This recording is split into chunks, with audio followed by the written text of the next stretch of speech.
দেশের অনেক ডিগ্রি পেয়েছি, ওতে মন ভরে না। এবার চাঞ্চল্যকর তথ্য দিয়ে সবাইকে চমকে দিয়েছে দুর্নীতি দমন কমিশন দুদক। শেখ হাসিনার একাধিক ভুয়া ডক্টরেট ডিগ্রির খোঁজ পেয়েছে তারা। শেখ হাসিনা ভুয়া ডিগ্রি কিনেছেন অর্থ বা দেশের স্বার্থবিরোধী চুক্তির বিনিময়ে। এরই মধ্যে যেসব ডক্টরেট ডিগ্রি ভুয়া প্রমাণিত হয়েছে সেগুলো হলো ভারতের ত্রিপুরা বিশ্ববিদ্যালয়, বেলজিয়ামের ক্যাথলিক বিশ্ববিদ্যালয় অব ব্রাসেলস, ভারতের বিশ্বভারতী বিশ্ববিদ্যালয়।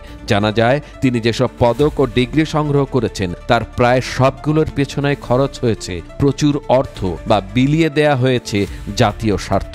বৃহস্পতিবার ৬ ফেব্রুয়ারি দুদকের প্রধান কার্যালয়ে এক সংবাদ সম্মেলনে সংস্থাটির মহাপরিচালক মোহাম্মদ আক্তার হোসেন এ তথ্য জানান। রাষ্ট্রীয় শত শত কোটি টাকা অপচয় করে বিদেশে ভ্রমণ ও ভুয়া ডক্টরেট ডিগ্রি অর্জনে সাবেক প্রধানমন্ত্রী শেখ হাসিনার বিরুদ্ধে অনুসন্ধান শুরু করেছে দুর্নীতি দমন কমিশন দুদক।